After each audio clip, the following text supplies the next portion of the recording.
Welcome back to Loose Women, coming up in just a bit. Last time they were on Loose Women together, he didn't let his wife get a word in edgeways. Will the same happen today? Find out when we catch up with Richard and Judy.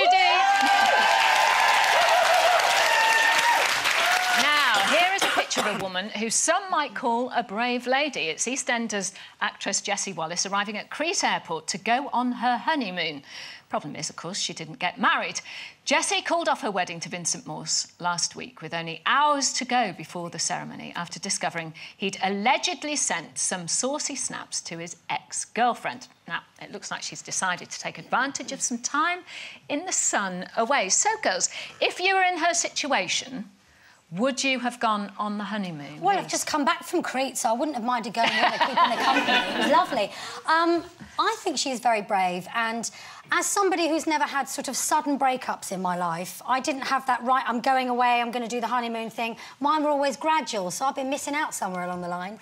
I think it's a good idea to get away from all the people that are around, probably, you know, like with a wedding scenario like that, people like your mum, I bought a frock for the wedding and I can't wear it, and all that business. So it's quite nice to escape that. But, well, better be miserable in the sun, isn't it? Well, yes, but also I think you should ring ahead, because if it is like you've got the honeymoon suite and they've got, like, 2 champagne glasses and they've put petals on his side and petals on your side of the bed, chocolates, you don't want that, that's a bit annoying. Yeah, so... but there's always fit waiters in Greece, though, isn't there?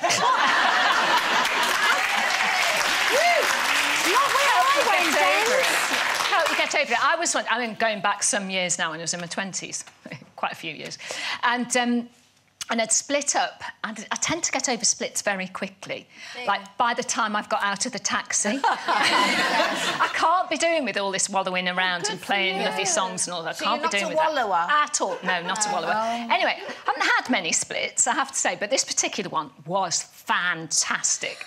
So what I did, we'd had this holiday booked. It was my first really posh holiday. It was down to the Caribbean. Oh. And I thought, well, look at that, I'm not wasting that, so I took my sister. Oh, and when I came back, I moved in to Peter Stringfellow's flat. Oh. Except Coral Stringfellow, his former wife, was one of my best friends, so he wasn't there. That was getting really interesting. It was quite zany, really, because I used to sleep on these black satin sheets in the bed, and Peter Stringfellow was not with him in it. No, not with him in it. Can I just ask, as someone who's never slept on a satin sheet, how did you stay on? You slide off. You slide off the other side. I used to run down the corridor, jump on the bed and see if I could hit... like a slide, like this thing. Oh, yes. Yeah. It was marvellous. So you know all about sliding, don't you? So I would say, would I have gone on the honeymoon? Slightly different for Jessie, of course, because she's going to be surrounded by paparazzi and all the photos in her bikinis. That's going to be... I mean, good luck to her. I've never been dumped at the altar, thankfully, nor have I dumped at the altar. Well, excuse me, excuse my French. Some of us have never even been asked, Denise. I can't believe you said that. I can't believe Tim, on the other hand, I'm only joking. But I did once have the breakup of my first big relationship. We'd sort of been on-off anyway. It was the final break, and I wasn't really that bothered about, but it was the fact that it was the end of an era and everybody was ringing up about it and blah, blah, blah. So anyway, 2 very good friends of mine, Stephen and Martin, who were then together, gay friends of mine, had booked this holiday to Klosters in Switzerland right now. That, after having been on several really budget ski holidays, that's like the best place. So they said that's where the royals go. Isn't it called Cloisters, not Cluster? No, you see, no, this is the misconception. This is the misconception. She thought someone promised her a box of crunchy nut clusters. She'll go anyway. Exactly. And it's actually not called Moet and Chandon, it's called Moet and Chandon. Yes, indeed it is. It's not a silent T. So anyway, never mind. So Klosters, Sherrie, thank you for the grammar chat, but never mind. So off we went, and I'd said, I'm not going to ski, I hate sport, I'm not going to ski, Anyway, when I saw the ski instructor that Martin had lined up for me, I suddenly, on with me skis, up the slopes in the morning. And basically, it took me about 2 days. I was on the piste and got off Florian, so there you go. enjoyed my après-ski very much indeed. Thank you very much. I split up with, well, everybody knows Bob Lindsay, you know, and we were going to get married 3 weeks before we didn't get married. Neither of us rang each other, you know, so... Anyway, so we didn't get married. So I went... Well, you just didn't ring each other at all? No, we just didn't ring. And so we didn't get married, anyway. Anyway, I sold the wedding dress and everything, but... so then I went to Cyprus to get over it, and I had an affair with the mayoress of London... not mayoress.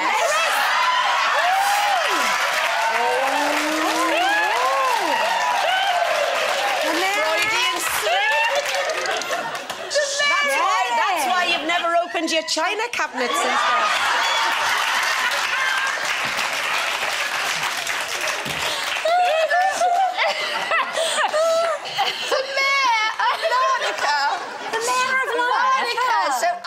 Would be the mayoress of Larnaca. And I heard, because I go to Cyprus, the mayor's always going, I've had a sherry or two in my time.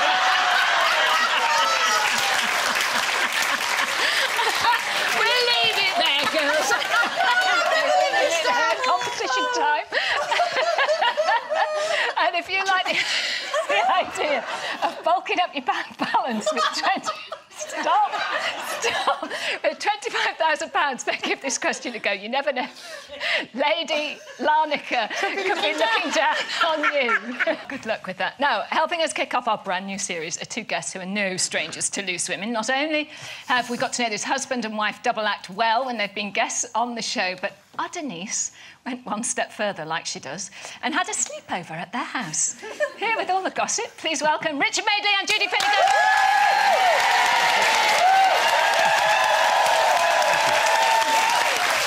Time to spill the beans. Well, it was all very modest to begin with, wasn't it? Obviously, I've become good friends with... well, I mean, I've been friends with Richard and Judy for a long time, but good friends with Chloe since her amazing success on Dancing on Ice. So it was the day that I'd started the day at 2:30 in the afternoon, very sedately. With your boozy lunch. With our lunch. Which wasn't too boozy, no, was it? Wasn't, no. You must be joking. I saw you getting out of the taxi outside our house. Oh, that was only 5:30 in the afternoon. What a fit that is. Judy, is that untrue? It was not. No, can I just say, at that point, you then said, oh, I'm just going for a nice supper at Richard and Judy's. And then I opened the paper the next day, 2 o'clock in the morning, yes, madam. But we did go out for a nice little sedate Italian meal, didn't we? That's right, yeah. And then you tried to get Judy to go with you, to go clubbing. Yes. Yeah. She was so boring, she wouldn't even go. I don't do it anymore. So then we decided to take some, because we knew that Judy and Richard were coming on today, we decided to take some little pictures of my stay, didn't we? And I think that the only caption that could go with this photograph is, you know, when Denise said she was coming for a sleepover at our house, we didn't think she meant it like this.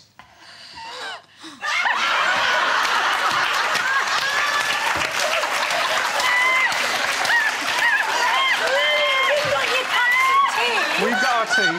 She's got her wine. I know. To Judy, oh, go on, Judy. So she sort of got into the bed like this with her clothes on, and Chloe was going, oh, for God's sake, Mother, take your top off. So suddenly me and Judy, we just said, if the paps were coming round there like this, me and Judy taking our tops off and the thing and pulling this up. Were you topless, Richard? Yeah, I'd take my top off and all. Then Chloe and I went out, and the next day, I was it's a blur, isn't it? We did get in quite late. According to the papers, it was 2 a.m, and I thought it was later than that. You said it was later than that. Yeah. It was about 4:30. Yeah. I have been warned about you, Denise. Welsh. No, so then we had a very quiet day. We went out. We were warning Chloe, actually, but Chloe knows it better than us now. It's a special anniversary for you two, isn't it? It's your first anniversary of the book club. Oh, absolutely. Oh, you're going up there. Yes, absolutely. Yeah, we celebrated it last week.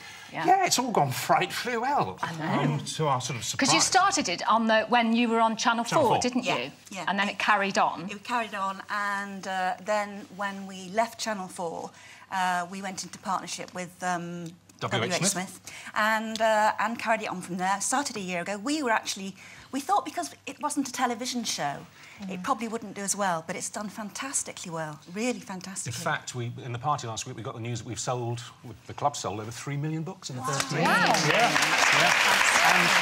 So tell me how it works, because you two read all the books, is that Unlike right? the earlier clubs on the telly, we actually read the books now. We didn't have time before because we were doing a 5-day-a-week show. I mean, well, no, we would read the books that were picked, but we didn't pick the books.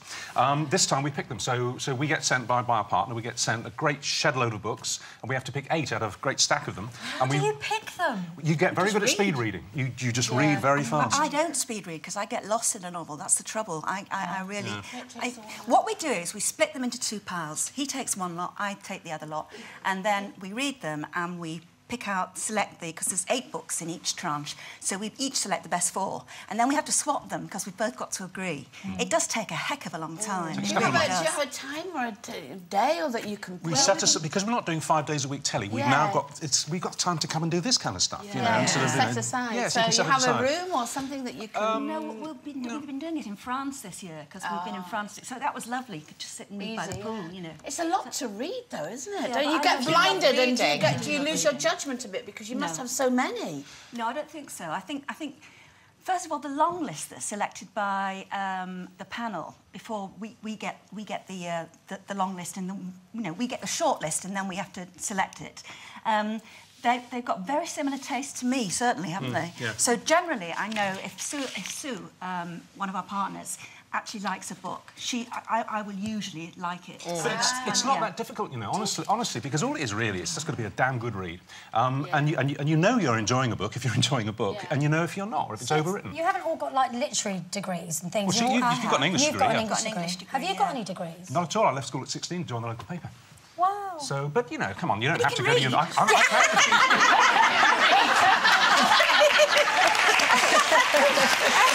I wonder what qualifies you.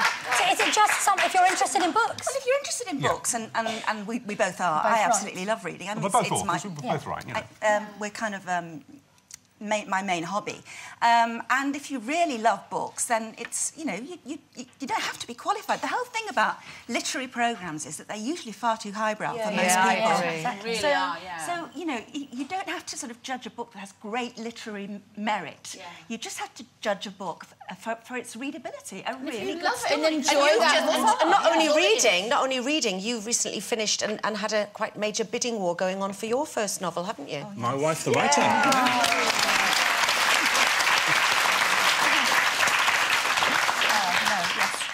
And you've enjoyed that?